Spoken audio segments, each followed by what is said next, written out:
I just want to stay forever with you, but I can't. These were the heartbreaking words written by a 10-year-old to his teacher weeks before he was.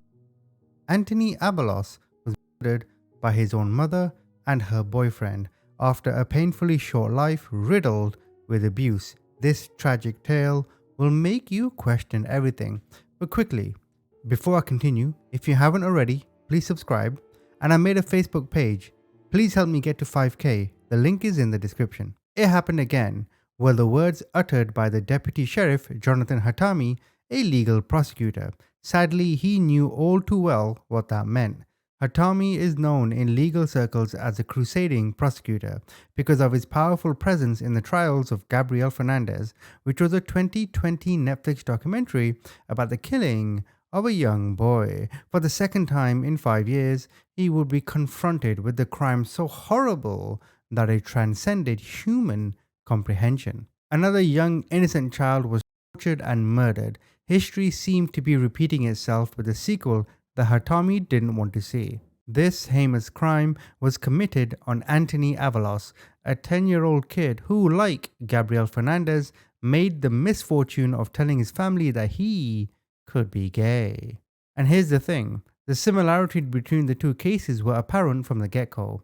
Anthony's story, like the Fernandez case, was tangled in almost interventions and missed opportunities that could have saved the boy's life. Almost every institution in place to protect kids like Anthony, from the Los Angeles County Department of Children and Family Services to the Los Angeles County Sheriff's Department, failed horribly wrong, and in the end, fatally. The 10-year-old died on June the 21st, 2018, after being abused by his mother and her boyfriend. And I want you to take a look at the image of the boyfriend. What do you see? You know what I see? A fucking potato. Gabriel Fernandez, too, was failed by the system, particularly by the Division of Child and Family Services. Another crushing similarity was that the deaths of Gabriel and Anthony occurred in Antelope Valley, about a 15-minute drive apart. Anthony attended Lancaster's El Dorado Elementary School. He was the 4th grade's fastest runner. Described as a happy kid who was everyone's best friend, Anthony never showed visible signs of abuse. But his teacher and classmates noticed he'd sometimes come to school with scratches or small bruises and wear sweaters no matter how hot it was.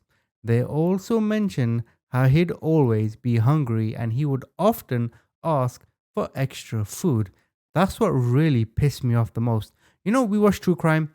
From each case, you take something from it, I take something from it, right? Different things will affect us in different ways.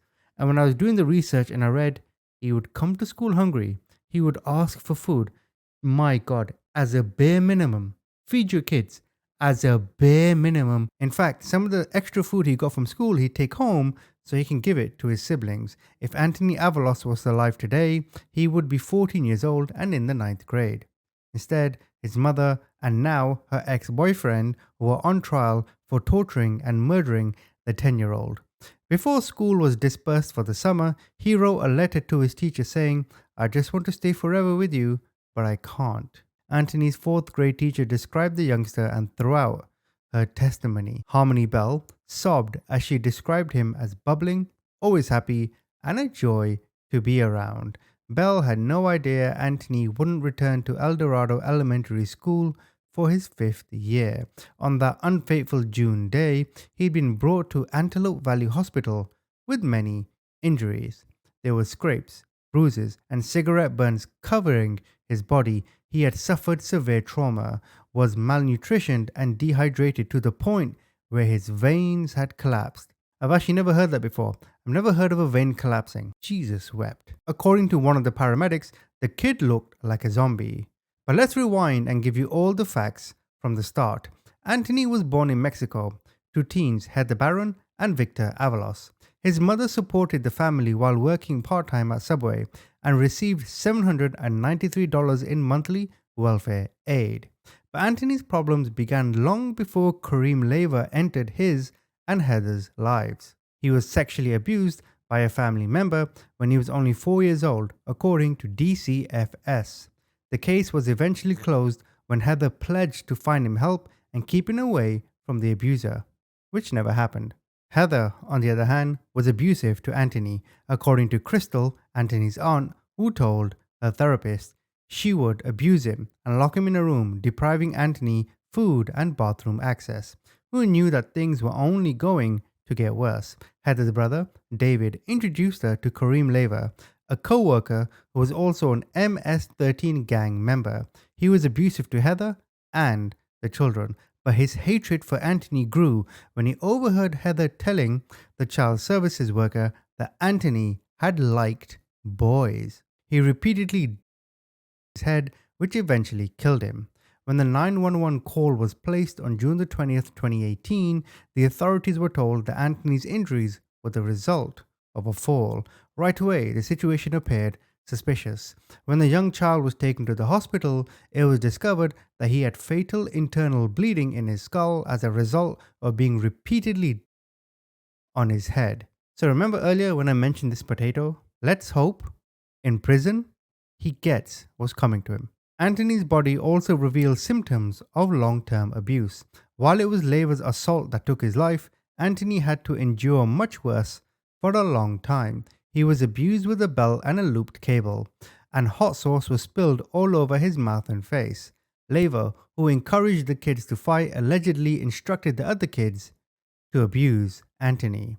The pair is suspected of starving the children, and according to court documentation, he was also furniture and walls. The horrors continued for Anthony, who was held upside down by Heather and Laver before being head. It was also revealed that the poor child was made to kneel for extended periods of times. He was taken to UCLA Mattel Children's Hospital on the night of June the 20th, 2018, where he unfortunately passed away the next morning. During the trial, prosecutors played two calls in the courtroom that were made regarding Anthony and his siblings. One of them was through the Child Services Hotline to report child abuse. First was by Gia Grew, then vice principal of Lincoln Elementary School, who called the Child Services in September 2015. Grew testified that Anthony told her his mother abused him with a ping pong paddle, shut the kids up in the room for hours, and forced them to do the captain's chair, which required the kids to sit against a wall with their knees bent and arms stretched for long periods of times. Scum. Both of these morons, I guess you could say the parents, step-parents, whatever you want to call them, scum. That's what they are. The second call was made by Mildred Blue to the Child Services in April of 2016. She was working at a daycare when she observed a bruise on two of Anthony's step-siblings' faces. Blue testified that the children told her that their mother denied them food and that Laver made them fight each other. Shockingly, however, just a week or two after calling Child Services, she received a letter claiming that the issue had been closed with no action done. During the investigation, Heather Barron, Anthony's mother, was trying to put together what had happened to her son. During her talk with the prosecutors, including Hatami, she mentioned that the boy had come out as gay a few days before, which was unusual but potentially telling topic for her to bring up. Personally, I don't think this had anything to do with it. Gay, straight, whatever the orientation was, they were going to abuse this boy regardless. Because idiots be idiots. There's not enough words to describe these two muppets. Heather then denied any involvement in the injuries. She said, "I'm no Pearl Fernandez," referring to the earlier Antelope Valley murder. That very statement made it all extremely suspicious, especially for Hatami, who was already seeing the similarities. It was also revealed that the children ran wild, according to relatives and social workers and counselors who had contact with the family. The mother would have weeping fits, complained of feeling empty and lonely, and seemed incapable of bonding with her children. Depressive episodes intermingled with spurts of rage in response to the tiniest provocation. This is a load of bollocks. Depression, lonely, all this stuff. You asked for this. You know, people don't say that enough. You know, when you have kids, yeah, or when you get a job, or you know, when you get a mortgage, right? Or you know, when you make a commitment, any kind of commitment, right? You asked for it. You wanted it. So fucking live with it. What do you mean you're lonely? You don't need some kind of guidance counselor or some kind of advice to know the simple basics. Feed your kids. Stop abusing your kids. Heather would abuse the kids with anything nearby, whether it was a wooden spoon, a ping pong paddle, belt shoes, or a hanger. Heather's older siblings, Crystal and David, Anthony's aunt and uncle, challenged her about the abuse she was inflicting on the children during those times. She told them it was none of their business what she did to discipline her children. Heather's siblings went so far as to notify the Department of Child and Family Services about what was going on in the household on multiple occasions. The agency's Antelope Valley Bureau, which was still being run by a social worker and a counselor who've been reprimanded for their failures in the Fernandez case, got a total of 13 calls on the Avalos family. The reports were always cleared without being referred to a judge or prosecutor, and the children remained with Heather. I think it's fair to say the child services were incompetent and they just didn't give a shit. Despite it all, his mother's violent, abusive outbursts, his molesting step-grandfather, the rotating door of largely low-life boyfriends, Anthony managed to keep some of his innocence. He developed from a cheerful, plump, and adorable kid to a bright, friendly little boy who liked nothing more than a good knock-knock joke and dressing up as Batman for Halloween. The young kid had a few people in his life he could turn to, such as his 4th grade teacher, Harmony Bell. She took Anthony under her wing and even made him a classroom ambassador to help welcome new students.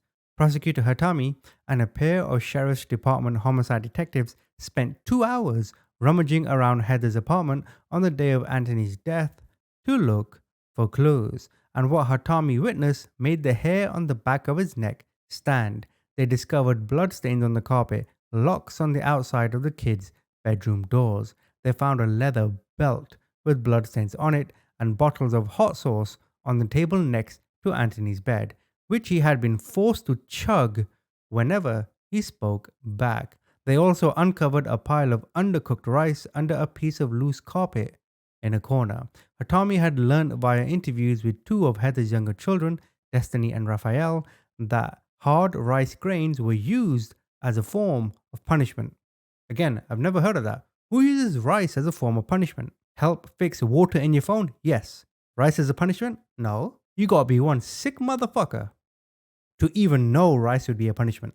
You know what I'm saying? When the couple thought the kids were misbehaving, they'd make them kneel on rice on floorboards with exposed nails, often until their knees bled. There were other reasons to suspect Kareem Laver, like the gang tattoos on his arms, but the most suspicious thing about him was how late he came in for his polygraph. You see, innocent suspects usually arrive on time. He was an imposing, even frightening looking figure at 6'2" and 240 pounds, with a thick beard and bushy hair. Laver must have appeared like a monster to a 10-year-old boy like Anthony, which he is in many respects. Heather and Laver seemed to thrive off each other's rage like 2 addicts, enabling each other. They got much more brutal against Heather's children when they banded together.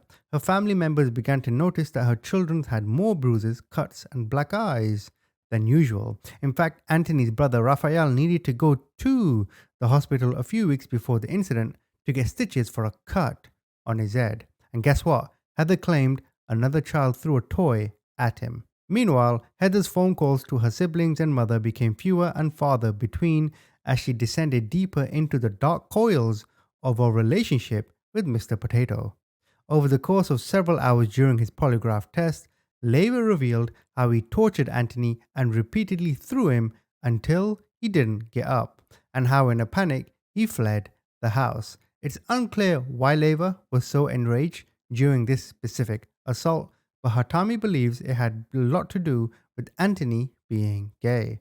Another sickening fact uncovered during this investigation was how Heather left Anthony comatose on the floor for 2 days before getting medical assistance. Laver never sobbed or appeared upset during the interrogation. He merely sat there eating his McDonald's fries. But he clearly felt something close to regret after the murder, because when Hatami asked him to take off the sweatshirt that was wrapped around his neck, he noticed it was covering a large wound.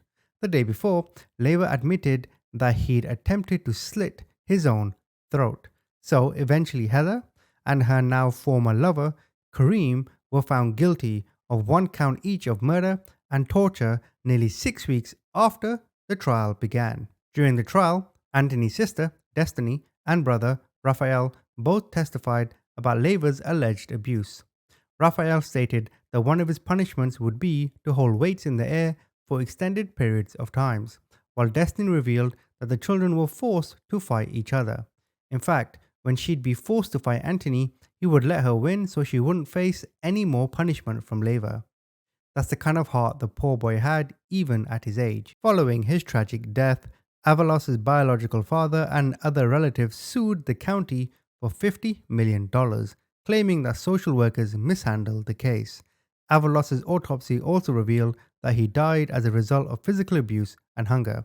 Doctors determined that he died as a result of internal bleeding and his body showed evident signs of torture. So in terms of the actual punishment, Leva and Baron were charged with the murder of Anthony to begin with. Not just murder, but murder by torture, which carries a life sentence without the possibility of parole. Hatami would almost certainly definitely request the death penalty if he had his way.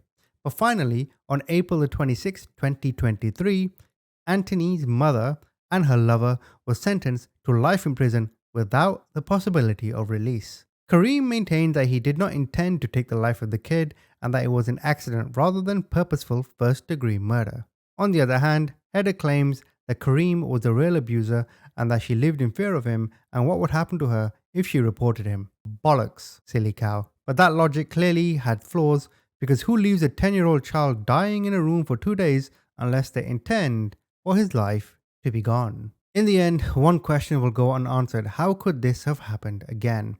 How did another nearly identical tragedy slide past the system's fingers after all the investigations, internal reviews, and public outrage in the aftermath of the Fernandez murder? Now, in terms of Kareem, maybe he did it because the boy was gay. Maybe he did it because he had a troubled childhood. He was a gang member, a hoodlum. He had a temper, whatever, right? You could make an argument he did not mean to do this on purpose. However, let me ask you a question, because what I think he did was far worse. So let me ask you this. Would you rather be shot to the head? Or would you rather be shot to your chest 5 times and bleed to death? Which would you rather have? Because in the case of Anthony, he was tortured, abused, then murdered. So he bled to death in my analogy. You see what I mean? So the only conclusion I can come to is fuck these two morons. Comment, tell me what you think.